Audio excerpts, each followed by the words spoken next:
Halo, selamat datang. Pernah nggak sih Anda lihat laporan keuangan perusahaan, terus malah jadi pusing sendiri lihat angka-angkanya? Tenang, Anda nggak sendirian. Nah, dalam beberapa menit ke depan, kita akan bongkar rahasia di balik dokumen yang kelihatannya rumit ini, pakai 5 aturan super simple dari investor legendaris Warren Buffett. Pertanyaannya, gimana caranya investor paling jago di dunia bisa tahu kondisi keuangan sebuah perusahaan cuma dalam hitungan detik? Mungkin kita mikir, wah, pasti pakai rumus matematika yang rumit atau software yang canggih. Ternyata, salah besar. Senjata rahasia Warren Buffett itu jauh lebih sederhana dari itu. Cuma serangkaian aturan praktis yang bisa Anda pakai juga untuk scan bisnis apapun dengan cepat. Oke, sebelum kita mulai, kita samain frekuensi dulu soal dasarnya. Anggap aja neraca keuangan itu kayak foto isi dompet Anda sekarang juga. Di satu sisi ada aset, yaitu semua uang tunai yang Anda punya. Nah, di sisi lain ada liabilitas, misalnya utang kartu kredit, ditambah ekuitas, yaitu sisa uang bersih Anda setelah utangnya dibayar. Kuncinya, dua sisi ini harus selalu seimbang. Konsep sesimpel ini berlaku untuk perusahaan raksasa sekalipun. Ini dia rencana kita. Pertama, kita bongkar apa itu senjata rahasianya Buffett. Lalu, kita masuk ke aturan 1 soal kas, lanjut ke aturan 2 dan 3 soal utang. Terus, kita cari tanda-tanda kekuatan di aturan 4 dan 5. Biar lebih nempel, kita langsung praktek pakai studi kasus Chipotle. Dan di akhir, Anda bakal punya toolkit baru buat investasi. Baik, kita mulai dari yang pertama. Jadi, apa sih senjata rahasia Buffett ini? Lupakan software canggih atau analisis rumit. Rahasianya cuma 5 pertanyaan sederhana. Anggap aja, ini checklist mental yang selalu dia pakai untuk misahin mana perusahaan yang wah dan mana yang biasa-biasa aja. Ini dia kelima langkahnya. Cek kasnya, ukur utangnya, lihat ada saham preferen atau enggak, lacak laba ritahannya, dan terakhir, verifikasi riwayat pembelian kembali saham. Setiap langkah ini dirancang untuk ngetes aspek krusial dari kesehatan finansial perusahaan. Mulai dari seberapa aman kasnya, seberapa besar risikonya, sampai seberapa peduli mereka sama kita sebagai investor. Yuk, kita bedah satu-satu. Aturan nomor 1. Ini yang paling dasar dan, jujur, paling gampang. Buat Buffett, semuanya itu berawal dari kas. Titik. Uang tunai adalah fondasi dari segalanya. Aturannya super jelas. Sebuah perusahaan yang sehat harusnya punya kas lebih banyak daripada utang. Jadi, Anda tinggal buka neraca, cari 2 angka aja. Total kas dan total utang. Kalau kasnya lebih gede, cek. Lampu hijau pertama nyala. Yah, segampang itu. Terus, kenapa sih ini penting banget buat Buffett? Karena ini ngasih kita 3 sinyal kuat. Pertama, ini nunjukin kalau bisnisnya itu emang mesin cetak uang yang efisien. Kedua, mereka bisa jalan dan tumbuh tanpa harus bergantung sama utang. Dan yang ketiga, ini yang paling penting, tumbukan kas itu jadi benteng pertahanan super kuat kalau tiba-tiba ekonomi lagi jelek. Oke, aturan 1 meres. Perusahaan punya jaring pengaman. Sekarang kita masuk ke aturan 2 dan 3. Di sini kita bakal jadi detektif buat nyari jebakan-jebakan utang dan potensi masalah yang mungkin tersembunyi. Aturan kedua ini soal mengukur resiko. Simpelnya, rasio utang terhadap ekuitas atau debt to equity ratio harus di bawah 0,8. Metrik ini sebenarnya cuma nanya satu hal. Ini perusahaan hidupnya dari hasil usaha sendiri atau dari ngutang? Cara ngitungnya juga gampang, tinggal bagi aja total utang dengan total ekuitas. Nah, ini dia angka saktinya, di bawah 0,8.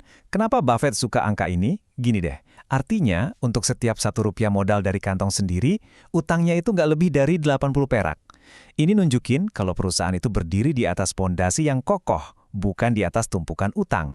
Aturan ketiga. Anggap aja ini lagi nyari red flag yang tersembunyi. Aturannya, perusahaan harus punya 0 saham preferen.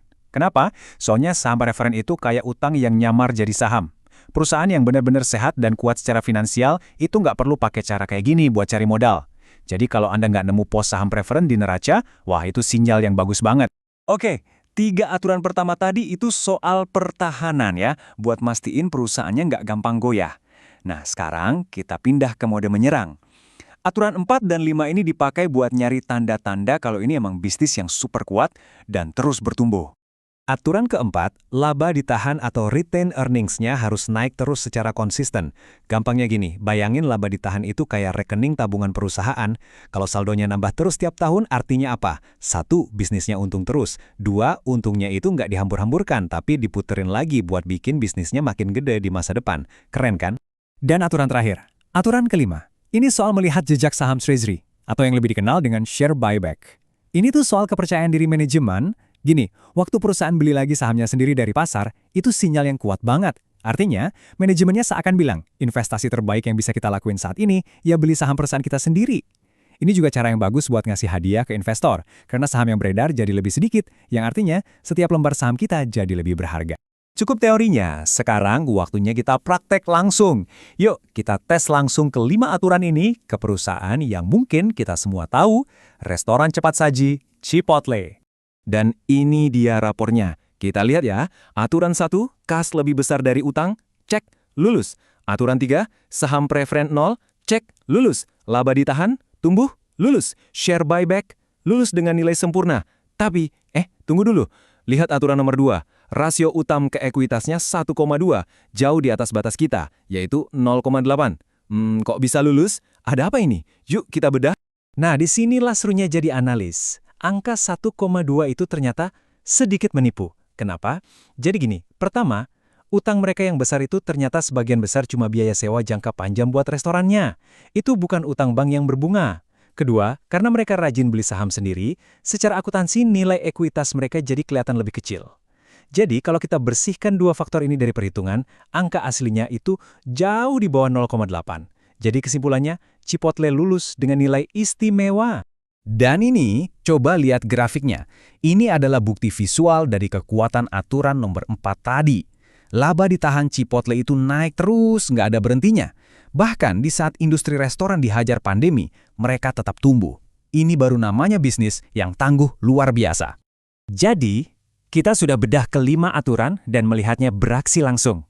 Sekarang, yuk kita rangkum semuanya menjadi sebuah contekan sederhana yang bisa langsung Anda gunakan. Ini dia, intinya. Cukup tanyakan 5 hal ini. 1. Kasnya lebih banyak dari utang nggak? 2. Rasio utang ke ekuitasnya di bawah 0,8? 3. Ada saham preferen? Harusnya nggak ada ya. 4. Laba ditahannya naik terus secara konsisten. Dan 5. Perusahaannya rajin beli sahamnya sendiri. 5 pertanyaan sederhana ini adalah kunci yang bisa mengubah cara Anda melihat neraca keuangan selamanya. Dan sekarang giliran Anda. Dengan 5 pertanyaan ini, Anda bukan lagi sekedar penonton pasif, Anda adalah seorang analis. Jadi, coba deh buka laporan keuangan perusahaan yang Anda suka, dan mulailah berburu. Kira-kira perusahaan mana nih yang bakal jadi target analisis pertama Anda?